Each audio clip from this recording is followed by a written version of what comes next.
لله نحمده ونستعينه ونستغفره ونؤمن به ونتوكل عليه ونعوذ بالله من شرور أنفسنا من يهده الله فلا مضل له ومن يضلله فلا هادي له ونشهد أن لا إله إلا الله وحده لا شريك له ونشهد أن سيدنا ومولانا محمدا عبده ورسوله أرسله تعالى بالحق بشيرا ونذيرا وداعيا إلى الله بإذنه وسراجا وقمرا منيرا فقد قال الله سبحانه وتعالى في كلامه المجيد والفرقانه الحميد أعوذ بالله من الشيطان الرجيم بسم الله الرحمن الرحيم وأنفقوا مما رزقناكم من قبل أن يأتي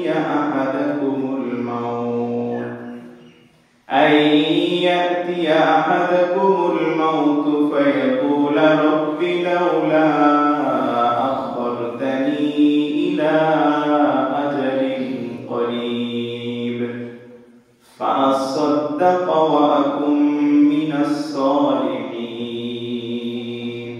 صدق الله مولانا العظيم وصدق رسوله النبي الأمي الكريم ونحن على ذلك من الشاهدين والشاكرين والحمد لله رب العالمين إن الله وملائكته يصلون على النبي يا أيها الذين آمنوا صلوا عليه وسلموا تسليما اللهم صل على سيدنا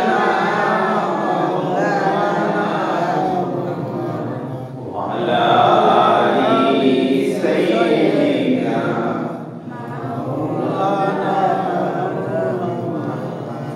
আলহামদুলিল্লাহ আল্লাহ পাকের দরবারে অসংখ্য অগণিত শুকর ও সুজুদ যে আল্লাহ সুবহানাহু ওয়া তাআলা আপনাকে আমাকে হাজারো কর্মব্যস্ততার মধ্যে থেকে বিরত করে রমজান মাস ফজিলতপূর্ণ মাসের সর্বপ্রথম জুমায় আগে ভাগে মসজিদে আসার বসার কিছু নেক আমল করা কিছু কথা বলা এবং শোনার মতো তৌফিক দান করলেন। এজন্য আসুন আমরা সকলেই সেই মহান রবের নিকট মহান মুনিবের নিকট মন থেকে হৃদয়ের অন্তরের অন্তঃস্থল থেকে শুকরিয়া আদায় করি। সকলে জবান ছেড়ে একবার করি আলহামদুলিল্লাহ। লাখো কোটি দুরূদ এবং সালাম আল্লাহর সৃষ্টির প্রধান আকর্ষণ সাইয়্যিদুল মুরসালিন রাহমাতুল লিল আলামিন শফিউল মুযনিবিন হাবিবে কিবরিয়া জনাবে মুহাম্মদুর রাসূলুল্লাহ সাল্লাল্লাহু আলাইহি ওয়াসাল্লামের প্রতি। আমরা গত জুমায় আলোচনা শুনতেছিলাম যে রমজান মাসে কি কি করণীয়, এর মধ্যে 16টা নোট করা ছিল, তার মধ্যে আমরা 6টা শুনছিলাম। আজকে অত বিস্তারিত না বলে আমরা সংক্ষেপে যেহেতু যদি একটু বিস্তারিত বলতে যাই তা রমজান শেষ হয়ে যাবে, আমাদের আলোচনা শেষ হবে না। এজন্য একটু সংক্ষেপে মূল পয়েন্টগুলো একটু কাজ দিয়ে যাব, একটু খেয়াল করে আপনার মনে রাখা নিয়েছে এবং আমল করার নিয়তে শুনবেন ইনশাআল্লাহ। এরপরে রমজান মাসে আবার সামনে ইতিকাফ আসতেছে, ইতিকাফের আলোচনা লাগবে। এরপরে রমজান মাসে যাকাতের কিছু আলোচনা আমরা করে থাকি, এইগুলো করা দরকার। এজন্য আমরা সংক্ষেপে রমজানে মাসে যে করণীয়গুলো এগুলো আজকের মধ্যে শেষ করার চেষ্টা করবো ইনশাআল্লাহ। এজন্য ভূমিকা ছাড়াই একেবারে আলোচনার মধ্যে যাওয়া লাগতেছে, কারণ সময় একেবারে সংক্ষেপ। আসুন আমরা গত জুমায় শুনেছিলাম যে 6 নম্বর যে শেষটা, 6 নম্বর যেটা যে রমজান মাসে আমাদের কি করা লাগবে, সাহারি খাওয়া লাগবে। আল্লাহ রাসূল বলেছে যে তাসাহহারু ফা ইন্না ফিস সাহুরি বারাকাতান, তোমরা রমজান মাসে সেহরি খাও, কেননা সেহরির মধ্যে কি রয়েছে, বরকত রয়েছে। এজন্য আমরা রমজান মাসে সেহরি খাবো, সবাই নিজেরা খাবো, নিজেদের বাচ্চাদেরকে খাওয়াবো, ছোটদেরকে খাওয়াবো, বড়দেরকে খাওয়াবো, সবাইকে আমরা সেহরি খাওয়াবো। আমরা শুধু নিজেরা খাবো না, ছোট বাচ্চারা যারা রোজা রাখতে পারে না তাদেরকেও আমরা সেহরি খাওয়াবো। কি বুঝে আসছে? কারণ এই সেহরির মধ্যে কি আছে, বরকত আছে। এই সময়টার মধ্যেই বরকত আছে। এই সময় ছোট বাচ্চারা রোজা রাখতে পারে না, ওদেরকেও আপনারা ডাক দিয়ে সেহরি খাওয়াবেন, কারণ এই খাবারের মধ্যে আল্লাহ কি রাখছে, বরকত রাখছে। আসুন এবার আমরা 7 নম্বরে যাই। এই রমজান মাসে আমাদেরকে রোজা রাখা লাগবে, এই ব্যাপারে কিছু কথা না বললেই নয়। বুখারী শরীফের 38 নম্বর হাদিস, আল্লাহ রাসূল বলেন, মান সামা রমাদান ঈমানান ওয়া ইহতিসাবান গুফিরা লাহু মা তাকদ্দামা মিন যামবি, যে ব্যক্তি ঈমান এবং ইহসানের সাথে তাকওয়াকে একেবারে আল্লাহর জন্য যে ব্যক্তি রোজা রাখে, মান সামা রমাদান, যে ব্যক্তি একমাত্র আল্লাহর জন্য রোজা রাখে, আল্লাহ রাব্বুল আলামিন গুফিরা লাহু মা তাকদ্দামা মিন যামবি, তার পিছনের জীবনের সব গুনাহগুলো আল্লাহ maaf করে দেন। সুবহানাল্লাহ। এইজন্য আমাদের কি করা লাগবে, রমজান মাসে রোজা রাখা লাগবে, অবশ্যই রোজা রাখা লাগবে। এই ব্যাপারে যেহেতু কিছু কথা বলা দরকার, লোক যেহেতু কম, আমি অন্য পয়েন্টের উপর আলোচনা করি, শেষের দিকে এই পয়েন্টটা আবার একটু ফিরে আসবো। তাই রমজান মাসে 7 নম্বর যে কাজ, রোজা রাখা লাগবে, অবশ্যই অবশ্যই। কিছু কথা বলা দরকার, আমি শেষের দিকে বলবো, আরো কিছু লোক আসবে। এবার আসেন 8 নম্বরে। রমজান মাসে প্রত্যেকটাই কিন্তু গুরুত্বপূর্ণ, প্রত্যেকের জন্যই গুরুত্বপূর্ণ। 8 নম্বর, দান সদকা করা লাগবে রমজান মাসে বেশি বেশি। কি করা লাগবে? দান সদকা। আল্লাহ রাসূল সাল্লাল্লাহু আলাইহি সাল্লাম, সাহাবীরা বলেন যে রাসূল সাল্লাল্লাহু আলাইহি সাল্লাম সব সময় দান করতেন, কিন্তু রমজান মাস আসলে তিনি সাহাবীরা এরকম বলতেছেন যে বাতাসের চেয়ে, মানে বাতাস কত গতিতে, ঝড়ো হাওয়া কিভাবে বয়ে যায়, অনেক আস্তে না জোরে, অনেক জোরে। আল্লাহ রাসূল এরকম বাতাসের মতো, যেমন বাতাস কি করে, একটা পাতা গাছের থেকে পড়ছে, আবার বাতাসে এটাকে উড়ে নিয়ে আরেক জায়গায় চলে যায়। তো আল্লাহ রাসূলের কাছে টাকা আসলে আল্লাহ রাসূল দান করতেন। সুবহানাল্লাহি ওয়া বিহামদিহি। রমজান মাসে বেশি বেশি দান করা লাগবে। এই দান করার ব্যাপারে আল্লাহ তাআলা বলতেছে, ওয়া আনফিকু মিম্মা রাযাকনাকুম মিন ক্বাবলি আন ইয়াতিয়া আহাদাকুমুল মাউত ফায়াকুল রাব্বি লাউলা আখখারতানি ইলা আজালিন করিব ফাআসাদ্দাক ওয়া আকুম মিনাস সালিহিন। আমি তোমাদেরকে যে রিজিক দিয়েছি, ওয়া আনফিকু মিম্মা রাযাকনাকুম, আমি আল্লাহ তোমাদেরকে যে রিজিক দিয়েছি, ওয়া আনফিকু, তোমরা তা থেকে ব্যয় করো, দান করো। কি করো? তাহলে দান করার কথা বলতেছে কে? আল্লাহ তাআলা। সুবহানাল্লাহি ওয়া বিহামদিহি। স্বয়ং আল্লাহ তাআলা সূরা মুনাফিকুনের 10 এবং 11 নম্বর আয়াতে এই দান করার ব্যাপারে বলতেছে। এখন দান কোন সময় করবে? আমরা খালি চিন্তা করি যে আমরা দান করব না, আমরা বলে যাই আমাদের ছেলেপেলেরা আমাদের নামে দান করবে, এই চিন্তায় আমরা বসে থাকি। কি ঠিক না? আমরা তো সম্পদ রেখেই যাচ্ছি, ওই সম্পদ থেকে আমাদের সন্তানরা দান করবে, এরকম চিন্তা ভাবনা নিয়ে আমরা বসে থাকি। কিন্তু আপনি দেখেন, আপনি আপনার নিজের জন্য দান করতে পারতেছেন না, তাহলে আপনার সন্তানরা আপনার জন্য কতটুকু করবে? বা আপনি আপনার পিতার জন্য কতটুকু দান করতেছেন, আপনি এটা চিন্তা করেন। করি আমরা তেমন অল্প, করলেও একেবারে সামান্য। তো আপনি ঠিক যেভাবে করতেছেন আপনার পিতার জন্য, আপনি মারা যাওয়ার পরে আপনার সন্তানরা ঠিক একই ভাবে করবে। আপনি যদি ঠিকমতো দান করেন, আপনার সন্তানরা আপনার নামে কিছু করবে। এইজন্য আল্লাহ বলতেছে, ওয়া আনফিকু মিম্মা রাযাকনাকুম মিন ক্বাবলি আন ইয়াতিয়া আহাদাকুমুল মাউত, মৃত্যু আসার পূর্বে তোমরা আল্লাহর রাস্তায় দান করো। কি করো? মৃত্যু আসার পূর্বে তোমরা আল্লাহর রাস্তায় দান করো। সুবহানাল্লাহ। আর কিছু লোক আল্লাহকে ডাক দিয়ে বলবে, মারা যাওয়ার পরে আল্লাহ বলতেছে মিন ক্বাবলি আইয়াতি আহাদাকুল মাউত, মৃত্যু আসার পূর্বে। ক্বাবলুন শব্দের অর্থ পূর্ব, ক্বাবলুন মানে কি পূর্ব, তার মানে মৃত্যু আসার পূর্বে দান করো আল্লাহ বলতেছে।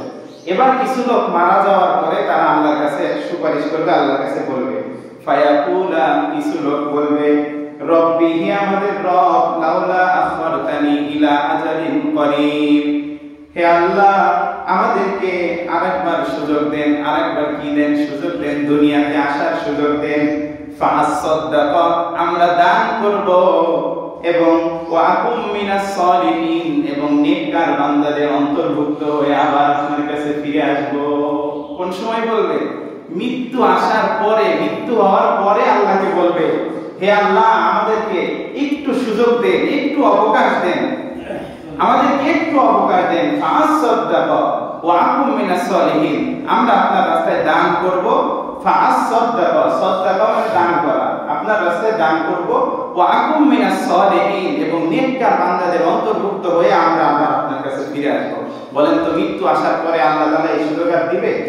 দিবে তো নাই না। আল্লাহ সেই কথা এখনই বলে দিচ্ছে। আল্লাহ বলেন ওয়ালাই ইউআখিরুল্লাহু নাফসান ইযা জাআ আজালুহা আল্লাহু খাবীরুম বিমা তা'মালুন, কিন্তু তাদের নির্ধারিত সময় যখন চলে আসবে, মৃত্যু হয়ে যাবে, তাদেরকে এক মুহূর্ত সময়ও আর দেয়া হবে না। কি করা হবে না? এক মুহূর্ত সময় আর দেয়া হবে না। আল্লাহ অন্য জায়গায় বলেন ইযা জাআ আজালুহুম লা ইস্তাখিরুনা সাআতাও ওয়া লা ইস্তাকদিমুন, তাদের মৃত্যুর নির্ধারিত সময় যখন চলে আসবে, এক মুহূর্ত আগেও তার জান কবজ করা হবে না, এক মুহূর্ত পরেও তার জান কবজ করা হবে না, নির্ধারিত সময়ে তার মৃত্যু হবে। এই জন্য আল্লাহ বলতেছে কিছু মানুষ কিয়ামতের মাঠে বা মৃত্যু হওয়ার পরে বলবে হে আল্লাহ আমাদেরকে আর কিছুদিন অবকাশ দেন, আমরা দুনিয়াতে ফিরে গিয়ে দান করব এবং নেককার বান্দাদের অন্তর্ভুক্ত হয়ে আপনার সামনে আসব। কিন্তু আল্লাহ বলতেছে না না বান্দা, মৃত্যু আসার পরে আর কোনো সুযোগ দেওয়া হবে না। এই জন্য দান কখন করতে হবে? বেঁচে থাকতে দান করতে হবে। কখন করতে হবে? বেঁচে থাকতে। সূরা মুনাফিকুন আয়াত 10 এবং 11। তাহলে আমরা 8 নম্বর যে ইবাদত আমাদের রমজান মাসে বেশি বেশি করা দরকার। অন্য মাসের তুলনায় রমজান মাসে একটু বেশি দান করা দরকার, কারণ এই মাসে 1 টাকা দান করলে 70 টাকা দানের সওয়াব। সুবহানাল্লাহ, সুবহানাল্লাহি ওয়া বিহামদিহি। আবার যদি শবে কদরে 1 টাকা কেউ দান করে তার কত সওয়াব? যে একটা নেক কাজ যদি কেউ শবে কদরে ইবাদত করে, এক রাত্র যদি কেউ শবে কদরে ইবাদত করে, 1000 রাত থেকে উত্তম। সুবহানাল্লাহ। তাহলে 1 টাকা যদি কেউ দান করে 1000 টাকার চেয়ে উত্তম। সুবহানাল্লাহ। তাহলে আমরা এই রমজান মাসে বেশি বেশি আমরা দান করব। বিশেষ করে আমি আপনাদেরকে বলছি, রুমে একটা দানের কোনো একটা বাক্স বা ছোট একটা গ্লাস বা একটা বইয়ের পৃষ্ঠার মধ্যে প্রতিদিন রাত্রে আপনি 2 টাকা 5 টাকা দান করবেন। প্রতিদিন রমজান মাসে প্রত্যেক রাত্রে দান করার নিয়তে আপনি ওই জায়গায় রাখবেন টাকা। তা এর মধ্যে তো 1 রাত শবে কদর অবশ্যই পাবেন, ঠিক না? তাহলে ওই রাতে আপনি শবে কদরে দান করা হয়ে যাচ্ছে। সুবহানাল্লাহ, সুবহানাল্লাহ। আমি ওদেরকে যে শীট দিয়েছি, ওই যে দাগ দেওয়ার জন্য, টিক চিহ্ন দেওয়ার জন্য রোজা রাখতেছে, ওর ভিতরে একটা অপশন আছে যে প্রতিদিন অন্তত 5 টাকা দান করা। ওরা অনেকেই 5 টাকা দান করতেছে, আলহামদুলিল্লাহ। আজকে অনেকে নিয়ে আসছে আমার কাছে, বলছে হুজুর আপনার কাছে দেবো না মসজিদে দেবো? আমি বলছি তোমরা মসজিদে দাও। অনেকে বলছে যে চাল দান করে কি এখানে টিক চিহ্ন দিও? আমি বলছি দিও, সমস্যা কি, ওটা তো দানই তো হচ্ছে। দেখছেন, এরকম ভাবে উদ্বুদ্ধ করতে হবে। আপনি ছোট ছোট বাচ্চাদেরকে দিয়ে দান করাবেন, ছোট ছোট বাচ্চাদের হাতে 2 টাকা 5 টাকা শুক্রবারে দেবেন, যাও তুমি এটা মসজিদে দিবেন। তাহলে ওরা অভ্যাস হবে, বড় হলে ওদের ভিতরে একটা পজিটিভ ধারণা তৈরি হবে যে না, আমার পিতা আমাকে দিয়ে দান করাইছে, তাহলে আমাকেও করা লাগবে। সুবহানাল্লাহ। এগুলো অভ্যাস করা লাগবে। আসুন তাহলে 8 নম্বর যে কাজ রমজান মাসে বেশি করা লাগবে সেটা কি? দান সদকা বেশি করা লাগবে। এবার আসি এই দানের উপরে আরো আলোচনা হবে, যেহেতু যাকাতের আলোচনা আসবে, ওর মধ্যে দানের আলোচনা আরো কিছু আসবে। আমরা এখন 9 নম্বরে যাই। নফল ইবাদত রমজান মাসে বেশি করা লাগবে। কোন ইবাদত? নফল ইবাদত বেশি করা লাগবে। এবং শুধু নফল নয়, সুন্নাত ইবাদতও আমাদেরকে বেশি করা লাগবে। অনেকে আমাদের কাছে আসে, এসে হুজুর সুন্নাত নামাজ না পড়লে কোনো ক্ষতি আছে কিনা, সুন্নাত নামাজ যদি না পড়ি তাহলে কোনো ক্ষতি হবে কিনা, এরকম আসে, বিভিন্ন ভাবে শোনে। তো আল্লাহ রাসূল বলতেছে যদি কেউ তার নিজের জন্য জান্নাতকে অজীব বানাতে চায়। কি করতে চায়? যে আমি যদি এখন বলি কে কে চান আপনার জন্য জান্নাত অজীব হয়ে যায়? কি সবাই চাইব না আমরা? আবার যদি বলি কে কে চান যে আপনার জন্য জান্নাতে বিশাল একটা অট্টালিকা বানানো হোক, কে কে চায়? আমরা সবাই কিন্তু চাইবো। আল্লাহ রাসূল এই কথাই বলতেছে, যদি কেউ চায় যে জান্নাতে তার জন্য একটা ঘর বানানো হোক, সে যেন প্রতিদিন 12 রাকাত সুন্নাত নামাজ পড়ে। কয় রাকাত? 12 রাকাত। ফজরের 2 রাকাত, একটু গুনি আমরা, ফজরের 2 রাকাত, যোহরের আগে 4 রাকাত, পরে 2 রাকাত, 6 রাকাত, তাহলে হলো 8 রাকাত। এরপরে আসরের আগে সুন্নাত নাই, মাগরিবের পরে 2 রাকাত, 10 রাকাত, এশার পরে যায় 2 রাকাত। এই 12 রাকাত সুন্নাত যদি কেউ পড়ে, আল্লাহ রাসূল বলতেছে তার জন্য জান্নাতে বিশাল একটা অট্টালিকা তৈরি করা হবে। সুবহানাল্লাহ। এবার আসে আমরা নফল কেন পড়ব?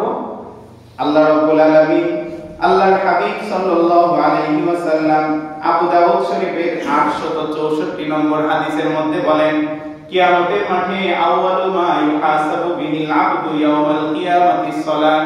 কিয়ামতের মাঠে সর্বপ্রথম বান্দার নামাজের হিসাব নেওয়া হবে। কিসের হিসাব? নামাজের হিসাব। মানে বান্দার সাথে আল্লাহর যে হকগুলো আছে এর মধ্যে নামাজের হিসাব সর্বপ্রথম নেওয়া হবে। কার হক? আল্লাহর যে হক আছে। আর বান্দার সাথে বান্দার যে হক, এর মধ্যে কেউ যদি কাউকে হত্যা করে বা কতল করে বা আঘাত করে, এই রক্তের হিসাব বান্দার সাথে বান্দার হিসাবের মধ্যে সর্বপ্রথম এই রক্তের হিসাব নেওয়া হবে। আর আল্লাহর সাথে বান্দার যে হক, এর মধ্যে কিসের হিসাব নেওয়া হবে? আগে নামাজের হিসাব। বান্দার সাথে বান্দার কিসের হিসাব? রক্তের হিসাব। আল্লাহর সাথে বান্দার কিসের হিসাব? নামাজের হিসাব। আল্লাহ এবার ফেরেশতাদেরকে ডাক দিয়ে বলবে, ও ফেরেশতারা, দেখো আমার বান্দা ফরজ নামাজ ঠিকমতো আদায় করছে কিনা। এবার ফেরেশতারা ডাক দিয়ে বলবে, না আল্লাহ, ফরজ নামাজ তো ঠিকমতো আদায় করতে পারে নাই। আমরা কি পারি সবসময় ঠিকমতো আদায় করতে? বা আমরা অনেকে পড়েও আমরা কি গ্যারান্টি দিতে পারবো যে আমাদের নামাজ অবশ্যই হয়েছে কবুল? পারবো? কোনোদিনও পারবো না। আল্লাহ এবার ডাক দিয়ে বলবে, বান্দা দেখো আমার বান্দার ফরজের মধ্যে যে ঘাটতিগুলো আছে, এই ঘাটতিগুলো তার আমলনামায় যে নফল নামাজের সবগুলো আছে, এই নফল দিয়ে বান্দার ফরজের ঘাটতিগুলো পূরণ করে দাও। সুবহানাল্লাহ। কি করা হবে? নফল দিয়ে তার ফরজের ঘাটতিগুলো পূরণ করে দেওয়া হবে। তাহলে নফল নামাজ পড়ার দরকার আছে না নাই? আছে। কি নফল নামাজ পড়ার দরকার আছে না নাই? আছে। এই জন্য বেশি বেশি আমরা সময় পাইলে 2 রাকাত 4 রাকাত আমরা নফল নামাজ পড়ব। রাতে উঠে তাহাজ্জুদের নামাজ পড়ব, এটাও নফল নামাজ। তাহলে আমরা রমজান মাসে যেই কাজ বেশি বেশি করব, এর মধ্যে 9 নম্বর যেটা, এটা হলো নফল নামাজ বেশি বেশি করব। এবার আসেন 10 নম্বর। রমজান মাসে নেক কাজ বেশি করা লাগবে। কি কাজ? নেক কাজ, নেক আমল বেশি বেশি করা লাগবে। একেবারে সংক্ষেপে, অল্প সময় অর্ধেক শেষ আমার। আল্লাহ বলেন, ওমাই ইউমিন বিল্লাহি ওয়া ইয়ামাল সালিহান ইউকাফির আনহু সাইয়্যাতিহি ওয়া ইউদখিলহু জান্নাতিন তাজরি মিন তাহতিহাল আনহার খালিদিনা ফিহা আবাদা যালিকাল ফাওজুল আযীম। যে ব্যক্তি আল্লাহর প্রতি ঈমান আনে, ওমাই ইউমিন বিল্লাহ, কার প্রতি ঈমান আনে? আল্লাহর প্রতি ঈমান আনে, ওয়া ইয়ামাল সালিহা, এবং নেক আমল করে। কি আমল? নেক আমল করে। যত ভালো কাজ আছে এইগুলো সেই বান্দা করার চেষ্টা করে। আল্লাহ বলতেছে ইউকাফির আনহু সাইয়্যাতিহি, আল্লাহ রাব্বুল আলামিন বলতেছে, এবং আমি আল্লাহ রাব্বুল আলামিন তার পাপগুলো মোচন করে দেব। কি করব? তার যে গুনাহগুলো আছে নেক কাজের দ্বারা তার গুনাহগুলো আমি আল্লাহ ক্ষমা করে দেব। সুবহানাল্লাহ একবার বলবেন না? শুধু তাই নয়, আল্লাহ এবার বলতেছে ওয়াইদখিলহু জান্নাতিন তাজরি মিন তাহতিহাল আনহার, আমি আমার বান্দাকে এমন জান্নাতে প্রবেশ করাবো যে জান্নাতের তলদেশ দিয়ে নহর সমূহ প্রবাহিতমান। সুবহানাল্লাহ। যে জান্নাতের নিচ দিয়ে নদী প্রবাহিত, এমন জান্নাতে আল্লাহ প্রবেশ করাবে। এখন প্রশ্ন আসতে পারে, কয়দিন আমরা জান্নাতে থাকবো? আল্লাহ এই কথাও বলে দিলেন, মিন তাহতিহাল আনহারু খালিদিনা ফিহা আবাদা, চিরস্থায়ী জান্নাতে বান্দাদেরকে অবস্থান করানো হবে। সুবহানাল্লাহ।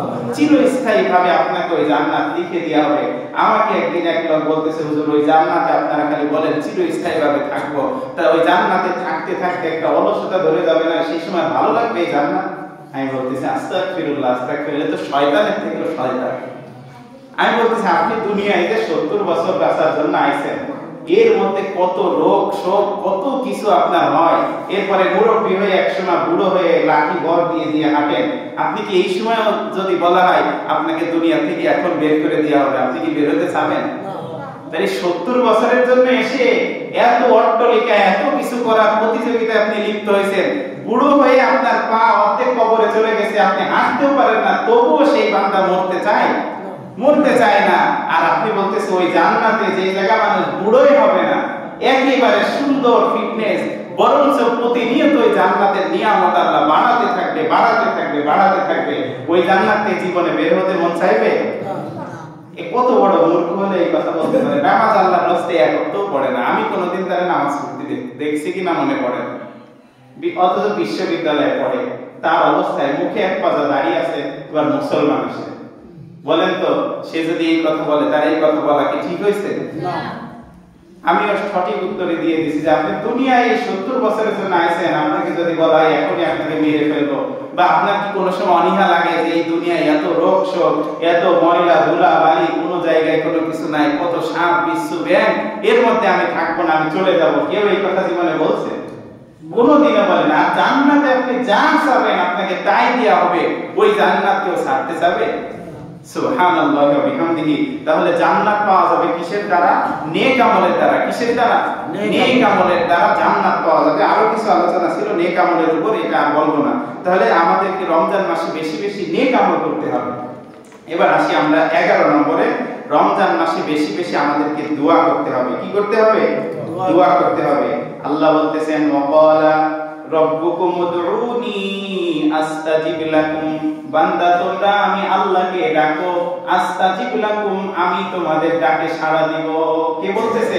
আল্লাহ বলতেছে। এইজন্য আমাদেরকে রমজান মাসে বিশেষ করে, সব সময় তো ডাকা লাগবেই লাগবে, রমজান মাসে বিশেষ করে আরো বেশি বেশি ডাকা লাগবে। কারণ এই সময় শয়তান বাধা থাকে। আপনার মন থেকে আপনি যদি কোনো দোয়া আল্লাহর কাছে করেন, আল্লাহ এই দোয়া আশা করা যায় ফিরাই দেবে না। তাহলে এই মাসে কি করতে হবে? বেশি বেশি আমাদেরকে দোয়া করতে হবে। আর দুইটা দোয়া আমাদেরকে বেশি বেশি করতে হবে। আল্লাহুম্মা আজিরনা মিনান নার, আল্লাহর কাছে আগুন থেকে মাপ চাইতে হবে, জাহান্নাম থেকে মাপ চাইতে হবে। আল্লাহুম্মা ইন্নী আসআলুকাল জান্নাতা ওয়া নাউযু বিকা মিনান নার। আল্লাহ রাসূল দোয়া শিখাচ্ছেন, আল্লাহুম্মা ইন্না নাসআলুকাল জান্নাহ, হে আল্লাহ আমাদেরকে আপনি জান্নাত দান করুন, ওয়া নাউযু বিকা মিনান নার, এবং জাহান্নামের আগুন থেকে আমাদেরকে আশ্রয় দান করুন, রক্ষা করুন। এই দোয়া বেশি বেশি করা লাগবে। সবাই আমার সাথে একটু পড়ি, আল্লাহুম্মা ইন্নী আসআলুকা, আল্লাহুম্মা ইন্নী আসআলুকা আজিরনা মিনান নার ওয়া আউযু বিকা, আল্লাহুম্মা ইন্নী আসআলুকাল জান্নাতা। আরেকবার পড়ি, আল্লাহুম্মা ইন্নী আসআলুকাল জান্নাতা ওয়া নাউযু বিকা মিনান নার। মানে হে আল্লাহ আপনার কাছে আমরা জান্নাত চাই আর জাহান্নাম থেকে মুক্তি চাই। এই দোয়া আমাদেরকে রমজান মাসে বিশেষ করে বেশি বেশি করা লাগবে। এবার আসি আমরা 12 নম্বর, রমজান মাসে 4টা আল্লাহ তাআলার পছন্দনীয় জিকির আছে। কয়টা জিকির? 4টা পছন্দনীয় জিকির আছে। এই জিকিরগুলো আমরা সময় পেলেই করব। অনেকে রমজান মাসে, মানে বাংলাদেশের মানুষ তো এরা আজাইরা থাকতে থাকতে এরা সময় পায় না। কি পায় না, মানে আজাইরা আপনার ঢাকায়, মানে কুমিল্লা, চাঁদপুরের এদিকে যারা অবসর থাকে, মানে কোনো কাজ কাম নাই, এদেরকে বলে আজাইরা। কি বলে? আজাইরা। মানে আজাইরা থাকতে থাকতে এরা ব্যস্ত, মানে আজাইরাটারে মানে যে অলপ মানে ব্যস্ত, মানে কি বলে আপনি বুঝাইতে পারতেছেন যে সে বসে থাকতে থাকতে, মানে অলস ভাবে বসে থাকতে থাকতে সে বলে যে আমি সময় পাচ্ছি না। এই হচ্ছে আমাদের অবস্থা। আমরা বিভিন্ন জায়গায় রমজান মাসে সময় পার করার জন্য অনেকে গেম খেলে, অনেকে ফেসবুক চালায়, বিভিন্ন ভাবে অনেকে সময় পার করতে চায়। এইটা কি রমজান মাসে সময় পার করার জিনিস?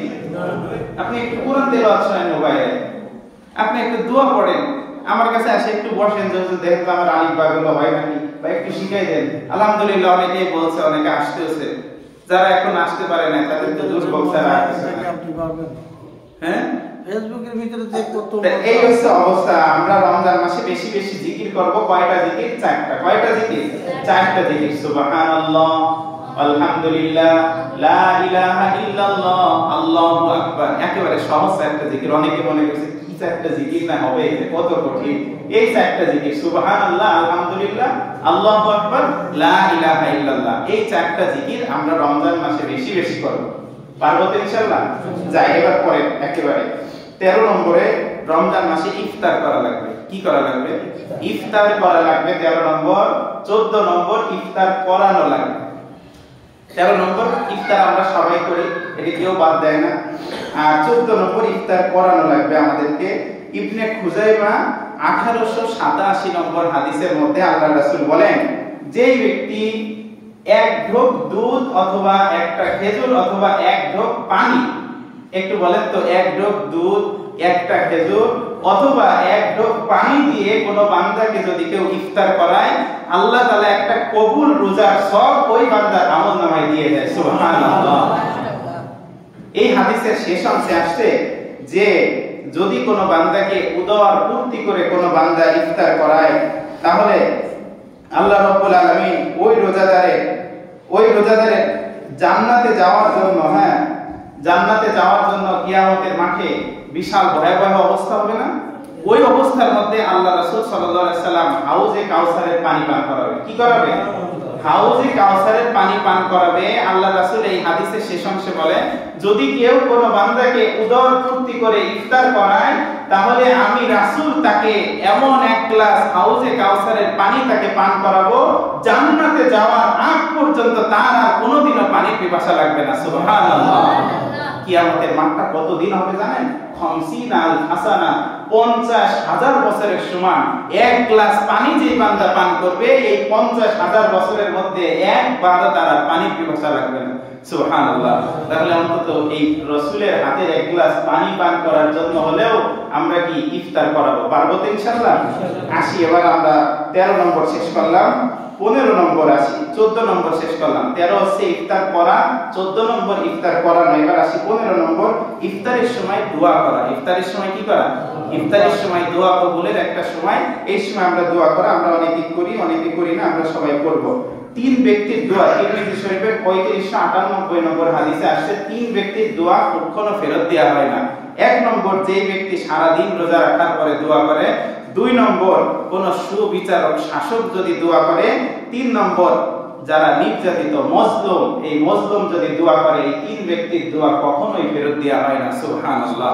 তাহলে আমরা যেহেতু রোজা থেকে ইফতারি সামনে নিয়ে যার যেটা মন চায় আমরা সেটা মনে মনে আল্লাহর কাছে চাইতে থাকবো। আসরের পর থেকে আমরা আল্লাহর কাছে চাওয়া শুরু করব। পারবো তো ইনশাআল্লাহ? এবার চলেন একটু পিছনে যাওয়া যাক। 2-3টা পয়েন্টের উপরে আরো কিছু কথা বলা দরকার। যেমন আমরা বললাম যে রমজান মাসে কি করা? সুন্নাত, নফল, এই নামাজের গুরুত্ব বেশি বেশি দিয়া, তাই না? আমরা না শুধু এর আগে থেকেই দেখে আসতেছি, শুধু এই মসজিদ না, অন্য সব মসজিদে দেখে আসতেছি। জুমার নামাজ শুধু না, প্রত্যেক নামাজে সালাম ফিরেই আমরা বাইরে দৌড়তে, তাই না? এই অভ্যাসটা আমাদেরকে বাদ দিতে হবে। আল্লাহ রাসূল বলল কি, তোমরা যদি তোমাদের জন্য জান্নাত ওয়াজিব করতে চাও, প্রতিদিন কয় রাকাত সুন্নাত পড়া লাগবে? 12 রাকাত। কয় রাকাত? 12 রাকাত সুন্নাত পড়া লাগবে। মাগরিবের আগে 2 রাকাত আছে, আমরা তো মাগরিবের পরে সালাম ফিরেই দৌড়তে। তাহলে এই সুন্নাত কি আপনাদের লাগবে না? আপনারা কি জান্নাতে একটা ঘর বানাতে চান না? আচ্ছা, আজকে থেকে যারা জান্নাতে ঘর বানাতে চাই না, অথবা আমরা জান্নাত নিজেদের জন্য ওয়াজিব করতে চাই না, তারা আমরা সালাম ফিরে চলে যাব। পারবো তো ইনশাআল্লাহ? যারা নিজের জন্য জান্নাতকে ওয়াজিব করতে চান না, তারা আপনারা চলে যাবেন। আজকে দেখবো আমি কে কে নিজের জন্য জান্নাতকে ওয়াজিব করতে চাই না, অথবা নিজের জন্য জান্নাতে একটা ঘর বানাতে চাই না। দেখবো আজকে কে কে। আমি সালাম ফিরেই কিন্তু পিছন দিকে ঘুরে বসবো। এবার আসি, আমরা একটু আগে যে কথাটা বলতেছিলাম যে আমাদেরকে রমজান মাসে রোজা রাখা লাগবে। কি করা লাগবে? রোজা রাখা লাগবে। আমরা এই রমজান মাস আসলে অনেক বড় মানুষ, আল্লাহ রাসূল বলেন যারা বালেগ, পুরুষ এবং নারী, তাদের উপর রোজাকে ফরজ করা হয়েছে। অনেকেই দেখা যায় রোজা রাখা শুরু করতে করতে 20 বছর, আর মা বাবার কাছে তো তাদের সন্তান ছোট, ঠিক না? তার অনেক মা বাবা আছে যে আমার সন্তান শিশু, এখনো ছোট মানুষ, মাত্র 21 বছর বয়স, 21 বছর বয়স, তার কাছে মাত্র, তার সন্তান তার কাছে শিশু। আসলে প্রত্যেক মা বাবার কাছে তার সন্তান ছোট, কিন্তু 21 বছর বয়স এটা কি ছোট? একটু বলেন, এটা কি ছোট? তাহলে আপনি আমি আমাদের সন্তানদেরকে 21 বছর 25 বছর বয়স হয়ে যাচ্ছে, তবু আমরা রোজা রাখতে পারতেছি না। অবশ্যই এর জন্য আল্লাহর কাছে আপনাকে জবাবদিহি করা লাগবে। আমরা আমাদের ছোট ছোট ছেলে মেয়েদেরকে অভ্যাস করাই, রোজা রাখার অভ্যাস করাই। এই কথাটা আরো আগের জমায় বলার দরকার ছিল, কিন্তু বলতে পারি নাই। আমরা আমাদের ছোট ছোট ছেলে মেয়েদের আগ্রহকে আমরা একটু গুরুত্ব দিই, তাদের যে আগ্রহগুলো আছে এইগুলো আমরা একটু গুরুত্ব দিই। এই কয়েকদিন আগে দেখলেন না যে আমি দান করার কথা বললাম, কতগুলো ছোট ছোট বাচ্চারা টাকা নিয়ে চলে আসছে। এইগুলো ওদের আগ্রহ, ওদের মা কেউ মার কাছে, কেউ কারো বোনের কাছে গিয়ে চাইছে, তারা 10 টাকা 20 টাকা দিয়েছে, আনে তারা দান করছে। এই ছোট ছোট আগ্রহগুলোকে আপনারা গুরুত্ব দেন, এইগুলোকে আপনারা গুরুত্ব দেন না। ছোট বাচ্চা বলছে রোজা রাখবো, ওরে সেহরিতেই ডাকে না, এটা কোনো কথা হলো? আপনি তাকে সেহরিতে ডাকেন, ডেকে সেহরি খাওয়ান, এরপরে দরকার জোহরের সময় আবার কিছু পানি, পিপাসা লাগছে, ওকে একটু পানি খাওয়ান, কিছু খাবার দেন, বলে বাবা তোর অর্ধেক রোজা হয়েছে, কালকে আবার অর্ধেক রাখবি, দুইটা মিলে তোর একটা হবে। এরকম আগ্রহ ওদের কাজে লাগান। মোটি সেহরিতেই ডাকে না। ফজরের সময় আসে আমার কাছে বিচার দিচ্ছে, হুজুর ফজরের পরে খাইছি, মানে নামাজের পরে খাইছি, রোজা হবে। বলেন তো কি করা যায়? আমি কি বলবো? এই হচ্ছে আমাদের অবস্থা। আর ওকে সেহরিতে ডাকে। ছোট কাল থেকে অভ্যাস করান। কি অভ্যাস করাবে? নিজেরাই তো, নিজেদের মা বাবাও ওদেরকে ওই একই অবস্থায় করছে। মানে যারা তাদের সন্তানদেরকে ডাকে না, দেখবেন তারাও ওরকম বুড়ো বুড়ো হয়ে তারপরে রোজা রাখা শুরু করছে। কিন্তু আমার বাপ মা, অহংকার মাফ করুক আল্লাহ, একেবারে ছোট থেকে রোজা রাখার অভ্যাস করাইছে। আমি ক্লাস 2 থেকে 30টা রোজা রাখি, আলহামদুলিল্লাহ। আবার এর আগে, এই 2 আগে যে সময় ছোট ছিলাম, অনেক কথা মনে আছে। মাঝে মাঝে ওই কোনো জায়গায় যায়, তাল কারো কাছে তাল খাতাম, মানে তাল তো আর ওই পড়ে থেকে তাল খাতাম, একদম পাটের জাগের উপর বসে বসে তাল খাচ্ছে। পরে রাস্তাতে একজন বলছে, কিরে তুই না রোজা? পরে তাড়াতাড়ি ফেলে দিছি, মনে নাই, ভুলে গেছি। ছোটকালে তো অনেকে ভুলে যায়।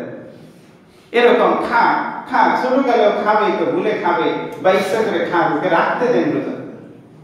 আমার বোনরা, আমার আম্মু বলে যে ছোটকালে নাকি চকলেট হাতে নিয়ে বিভিন্ন জায়গা দিয়ে কান্দে বেড়াতো, মানে ওই চকলেট খাইতে মন চাইতো, আবার রোজা রোজা বেঁকে যাবে, কান্দতো আর চকলেট হাতে করে ঘুরে বেড়াতো। তার এই আমার বোনের ছেলে মেয়েদেরও একই অবস্থা। 4.5 বছর বয়স আমার ভাগ্নি, আলহামদুলিল্লাহ যে কয়টা রোজা গেছে সব কটাই রেখে ফেলছে, আলহামদুলিল্লাহ। আমার দুলোভাই ফোন দিয়ে বলতেছে, যদি এই ছোট থেকে অভ্যাস না করে তাহলে তো এদের অভ্যাস হবে না। ও যতটুকু পারে, আগ্রহ করে যতটুকু পারে অতটুকু রাখো। আমরা এই ছোট ছোট বাচ্চাদের এই আগ্রহগুলোকে একটু গুরুত্ব দিই। আর ছোট ছোট বাচ্চাদের যে খারাপ জিনিসের প্রতি একটা অনীহা ছোট থেকে আপনি সৃষ্টি করেন। এক জায়গায় গান বাজতেছে, আপনি ছোট ছেলেকে নিয়ে ওই গানের এখানে যান, গিয়ে বলেন বাবা দেখো এটা খারাপ জিনিস। ছোট, ও কিন্তু বোঝে না। ও দেখবেন কিছুদিন পরে আপনার সাথে যাচ্ছে কোথাও, কোথাও গান বাজলে আপনাকে ডাক দিয়ে বলবে আম্মু বা আপু এটা খারাপ জিনিস। কি বলবে কিনা? ছোট ছোট ছেলে মেয়েদেরকে ছোট ছোট টুপি কিনে দেন, ছোট ছোট জায়নামাজ কিনে দেন, দেখবেন আপনার পাশে দাঁড়ায় এসে নামাজ পড়বে। কি নামাজ পড়বে? নিজেরাই তো নামাজ পড়ে না, তার ছেলে পেলে কি অভ্যাস করাবে? তাহলে ছোট ছোট বাচ্চাদেরকে এইগুলোর অভ্যাস আমাদের করানো লাগবে, না হলে বড় হলে কিন্তু কোনোদিনও এই অভ্যাস ওর ভিতরে আসবে না। আসতে আসতে অনেক সময় লেগে যাবে। আমাদের কিন্তু নামাজ এগোতে বা নামাজ পড়তে এত বেশি কষ্ট হয় না। আমার মনে পড়ে সেই ছোট থেকে আমার আব্বু আমাকে মাঝে মাঝে মসজিদে নিয়ে যেত। ওই আব্বু যেত, ওই দেখা দেখে আমিও নামাজ পড়তাম, বাড়িতেও মাঝে মাঝে আব্বুর সাথে সাথে নামাজ পড়তাম। এই একটা অভ্যাস আমাদের ছোট থেকে চলে আসছে। কিন্তু এখন যারা 15 বছর, 18 বছর, 20 বছরের শিশু যারা, এরা এখনো নামাজ পড়া শুরু করতে পারে না। 20 বছরের শিশু, ঠিক আছে তো? তাহলে আপনাদের এই 20-25 বছরের যে শিশুগুলো আছে, অন্তত এই শিশুগুলোকে একটু নামাজ পড়ানোর অভ্যাস করান। পারবো তো ইনশাআল্লাহ আমরা? আর ছোট বাচ্চা যারা, এদের 12 বছর বা 10 বছর, মেয়েদের 10 বছর, ছেলেদের 12 কি 13 বছরের রোজা এদের ফরজ হয়ে যায়। এই বয়সের উপরে যারা আছে, চাপ দিয়ে হলে ওদেরকে রোজা রাখাতে হবে। পারবো তো ইনশাআল্লাহ? মানে ছেলে মেয়ে যাদের বালেগ হয়ে গেছে, এদেরকে চাপ দিয়ে হলে ওদেরকে রোজা রাখানো লাগবে। আর যদি না রাখান আপনি কিন্তু গুনাহগার হবেন। আল্লাহ তাআলা আমাদেরকে গুনাহ থেকে বাঁচান এবং নিজেদের বালেগ সন্তানদেরকে পরিপূর্ণভাবে রোজা রাখা এবং ছোটদেরকেও রোজায় উদ্বুদ্ধ করার তৌফিক দান করুক। আজকে সংক্ষিপ্ত সময়ে যে আলোচনা হলো, এর উপরে আমাকে এবং আপনাদের সবাইকে আমল করার তৌফিক দান করুক। সকলে পড়ি আমিন। ওয়া আখির দাওয়ানা আলহামদুলিল্লাহি রাব্বিল আলামিন। সুন্নাত পড়ে